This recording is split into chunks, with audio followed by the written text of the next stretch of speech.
이 이미지를 세종공주에 있는 목사님께서 이런 그 이미지를 저에게 보내왔습니다. 그래서 하얀 겨울에 우리가 옛날에는 딸기를 봄에 먹었지만은 어느새 12월이 되면은 딸기가 나오더라고요. 그래서 참 겨울철 딸기가 그리워지는 시기입니다 하고 이렇게 잎을 이렇게 달았죠. 그런데 오후에 닭 끓여오기를 하얀 눈 위에서 사랑을 그렇게 점점점, 지금 딸기가 아니고 사랑이라고 하는 하트, 눈 위에서도 여전히 하나님의 사랑을 전하고 하나님의 사랑을 이야기하는. 그래서 제가 참 이놈의 눈은 먹을 것만 이렇게 생각하느라고 딸기로만 봤네요라고 이야기를 했습니다.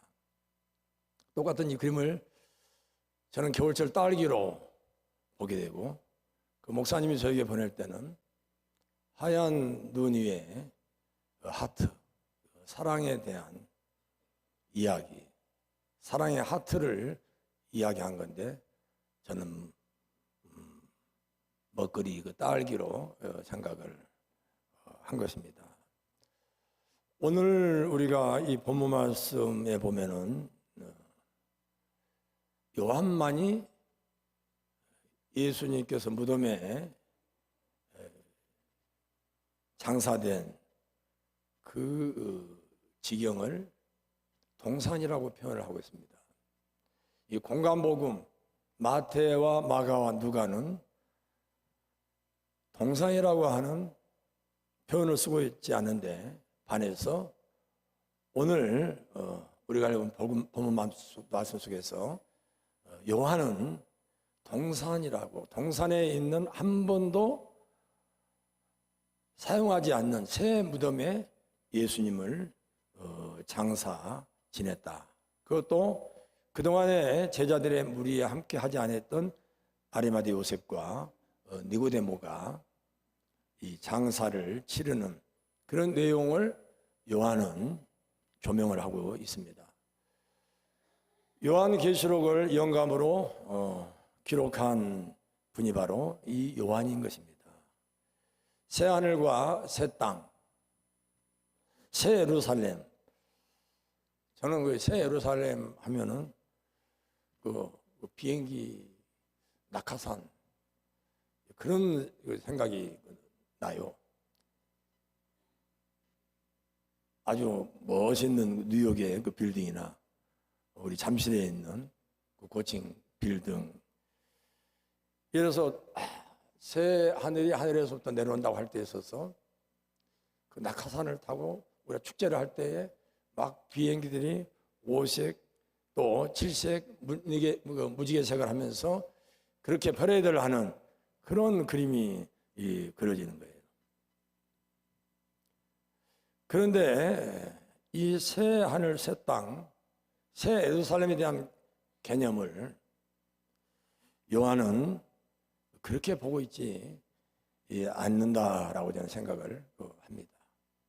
우주적이고 정말 이 지구 전체보다 어찌 보면 더 장엄하고 위대할 수 있는 그런 새 예루살렘, 새 하늘과 새 땅을 이야기하고 있는 것이지, 우리가 그냥 위에서 마치 옷이 찬란한 비행기에 그런 축제 분위기에 새 하늘과 새 땅, 새 예루살렘은 아니다.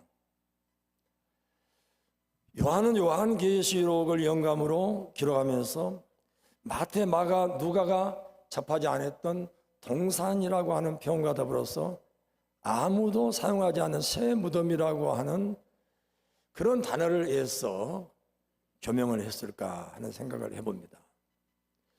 예수님께서 무덤에 계시고서 부활체로서 사랑하는 막달라 마리아와 또 베드로와 요한에게 나타났을 때에 참 그 3일 동안의 기간에 그 묵시적인 그 과정, 우리들은 한 번 정도 생각해 봤을 것입니다. 그런데 이 장소가 동산이라고 생각할 때 퍼뜩 스쳐가는 것이 에덴 동산이라고 하는 우리는 그 길목을 생각해 볼 수 있지 않겠는가 하는 생각입니다.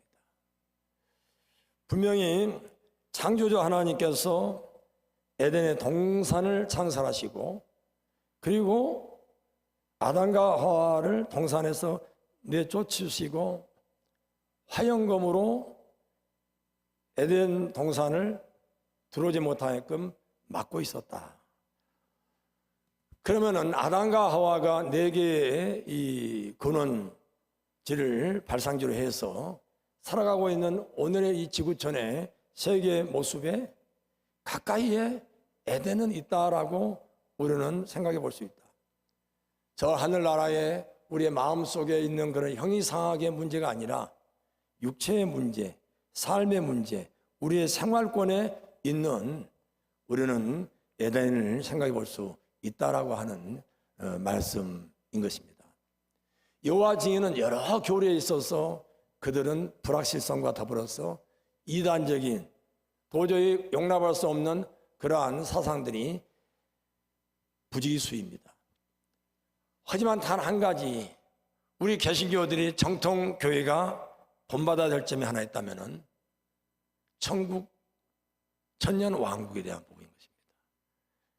이 땅에서 천년 왕국이 도래한다라고 하는 그들의 그 교리, 그러기에 어떠한 이 교단도 어떠한 이 종파도 따라갈 수 없는 성경 말씀에 대한 축자적인 해석, 우리가 법문안을 깊이 세심하게 하던 축소 심의를 한다고 합니다. 우리들은 축자 영감설, 문자 하나하나를 우리는 점 하나하나를 성경의 66권 점 하나를 하나님의 말씀, 하나님의 음성으로 우리는 생각하는 것입니다. 그러면서 우리는 영적인 해석을 합니다. 하지만은 여호와 증인의 이 성경 독해는 축자, 문자 하나하나를 그대로 해석을 하는, 그러기에 그 주석에 있어서는 그들을 따라가기가 정말 쉽지 않는 그런 아주 섬세한 부분들이 있습니다. 왜? 그들은 바로 천년 왕국이 육체적으로 이 땅에서 실현된다라고 하는 그런 확신을 가지고 있기 까닭에 거기에 대한 세밀하고 세부적인 육체적인 문제, 삶의 문제를 조명할 수밖에 없을 거다라는 것이죠.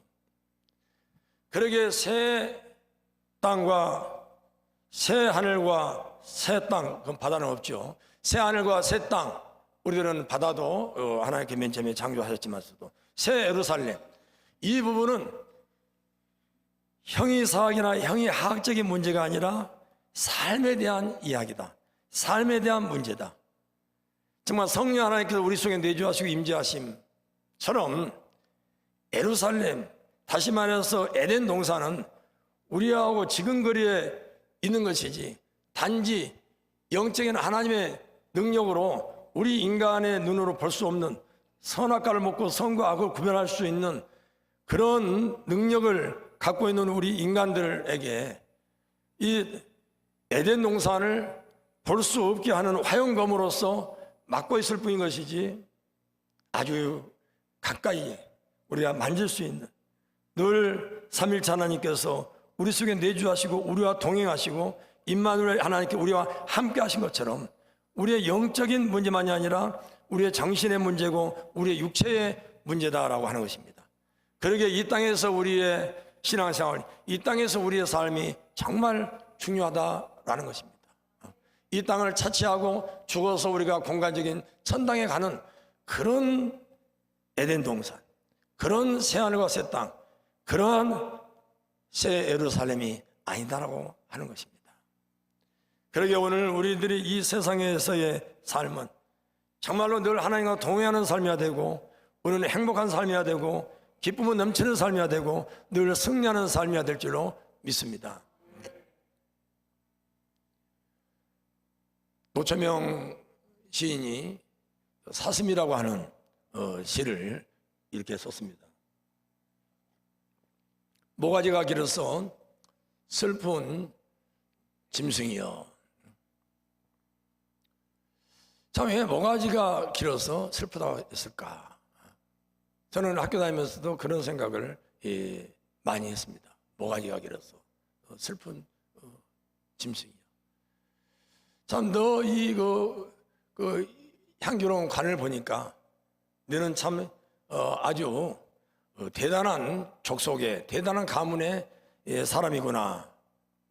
그렇게 사슴을 일컬어서 모가지가 길어서 슬프지만서도 너의 이 참 뽐내나는 이 관을 보니까 너는 참 아주 훌륭한 족속의 가문에서 태어났구나 하면서 물속에 자신을 들여다보면서 잃어버렸던 참 지난날의 추억, 잃어버렸던 지난날의 전설을 생각하게 되고 어찌할 수 없는 그 잃어버렸던 지난날의 전설을 생각하면서 어찌할 수 없는 향수에 젖어서 슬픈 모가지를 가지고 먼 산을 쳐다본다 라고 노처명 시인은 사슴이라고 하는 시를 썼습니다. 참 모가지가 기니까 먼 산을 쳐다보게 된다 이것입니다. 그러니까 참 슬픔이 있는 것이죠. 그 슬픔은 슬픔을 위한 슬픔이 아니고, 그래서 이 노천명의 시는 이 카타르시스, 이 정화작용, 우리의 내면 세계와 우리의 삶을 깨끗하게 녹여주는 그러한 것이다라고 이야기를 합니다. 우리의 그 삶이라고 하는 것이 우리의 일상 속에서 부딪히고 일상 속에서 우리 자신들이 느끼는 그 부분들을 통해서 우리는 예수 그리스도 안에서 참으로 그곳에서 행복을 찾아야 되고, 그곳에서 지난날 우리의 신앙의 추억을 되새기면서 앞으로의 미래를 희망하고 소망해야 하는 삶이 우리 신앙의 삶이다라고 하는 것입니다. 지난 월요일 제가 완치 판결 5년 후에 이제 외래로 접수를 해서 CT 비검사 대장 내시경 검사를 했습니다. 제가 소변 검사를 좀 추가를 해달라고 해서 원래 이 계획 속에 없는 것인데 소변 검사까지 했습니다. 결과를 지난 월요일 날 아침 8시 50분에 봤습니다. 모든 부분에서 건강하다. CT상에 있어서도 내시경도 뭐 당이나 혈압이나 등등 어떠한 부분도 문제가 되는 부분, 조금 조심해야 될 그런 수치도 아무런 것이 없는 완전하고 완벽한 건강이다라고 그런 이야기를 그 의사분에게 들었습니다. 어제 여기 미랄 감리교회 송영순 그 사모님이시면서 또 친히 공부를 해서 또 목사님이 되시고 사모님과 동시에 목사님이셨던 분, 우리 부천 지역에서 1980년도에 지금부터 45년 전에 이주민 이 단지 이주민에 대한 사역을 목사님과 시작을 해서 지금에 말하면 다문화인들에 대한 부분을 45년 동안을 이 지역사회를 위해서 봉사하고 헌신하고, 이 부천 지역이 맨 처음에 새마을 이 요아원을 당시에 국가적으로 지역 지자체가 없었으니까 국가적으로 운영했던 그 부분을 이제 운영을 하면서 그렇게 어느 한 순간도 쉬지 않고 두 목사님 사모님이 참 이 지역사회를 위해서 하나님 나라를 확장시키기 위해서 헌신했던 그런 분들입니다. 서울대를 나온 지는 알았지만은 경기여고를 나온 것은 이제 어제 처음 알았습니다. 그러니까 경기여고 졸업생들이 예배를 드리고 있더라고요. 71세 나이로 자, 하나님의 나라로 갔습니다. 그 목사님이 저에게 보내온 우리 양유한 안수일사님이 그토록 존경하는 우리 박기서 목사, 항상 웃고 그렇게 참 모든 성도님들을 기쁘게 해주는, 그래서 좀 저보고도 좀 닮으라고 그렇게 이야기했던 이 목사님이 저에게 문자를 보내온 것이, 아름다운 자태를 남기고 떠났다. 아름다운 자태를 이 세상에 남기고 하나님 품으로 갔다. 그렇게 문자를 보냈습니다. 1년 동안 병수발을 하는데 그 박기서 목사님이 13kg가 빠졌다고 해요. 13kg가. 23년 전에 여성암을 걸려서 완치 판결을 받았는데 23년이 지나서 작년에 재발이 되어서 1년 동안 투명산하면서 항암 치료를 32번, 34번을 계속해서 항암 치료를 받으시다가 엊그제 끝내 하나님의 나라로 영면을 하셨습니다. 그렇습니다. 참 사람이 생명 앞에서는 지푸라기라도 잡고 싶은 것이 사람의 심정인 것입니다. 그렇게 똑똑하고 어느 부분에 있어서 두 번째 가라 하면 서러울 정도로 활동적이고 그렇게 활약했던 사모님이고 목사님이시지만 항암 치료라고 하는 그 의료진들이 제시하는 그 프로세스, 그런 하나의 과정에서는 자유로울 수 없는, 자기 목숨이 너무 소중하기에, 자기 목숨이 너무 중요하기에, 지난번에 1박 2일 농어촌부 대천에서 행사가 있어서 갔더니, 그거에서 대천에 있는 목사님 한 분 뵈려고 했더니 그 사모님이 34번째 지금 항암을 맞아서 월요일부터 목요일까지 3박 4일로 항암 치료를 받아야 돼. 지금 막 월요일 날 서울에 도착했다고 하는 것입니다. 병원마다 가면 느끼는 것이 도대체 주차장을 통해서 완전히 주차장이 요새화되어서 갈수록 더 넓어지고 확장되고, 하나님 나라에 확장되는 것은 눈에 볼 수가 없지만 큰 병원의 주차장이 확장되는 것은 매해 눈에 띄게 달라지는 그런 그 현실입니다. 우리가 일상의 삶을 살아갈 때 있어서 정말 우리의 육체의 문제를 가지고, 우리의 삶의 문제를 가지고, 우리 자신들이 직장의 문제, 사업장의 문제, 신앙 고백에 대한 삶의 문제를 가지고 발버둥 칠 때 우리들이 함께 중보해 주고, 우리들이 함께 용기를 북돋아 주고, 이 세상에서의 삶, 에덴 동산은 우리의 마음속에만 있는 것이 아니고 저 먼 나라에 어느 우리가 헤아릴 수 없는 그것이 가 있는 것이 아니라 우리의 생활과 삶 속에 바로 에덴 동산은 상징적인 것이 아니고 오늘 로마서 8장에서 피조물들이 고대하는 것처럼 우주 모든 만물들이 예수님이 재림하는 그때에는 바로 옆에서 확 열리듯이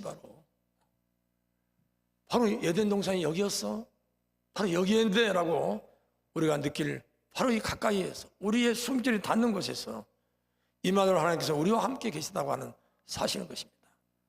오늘 그런 우리가 소망과 확신을 가지고 우리가 이 땅에서의 분리된 삶이 아니라 우리는 이 땅에서 넉넉한 승리를 위한 그런 삶을 우리가 영위해 나가야 될 줄로 믿습니다.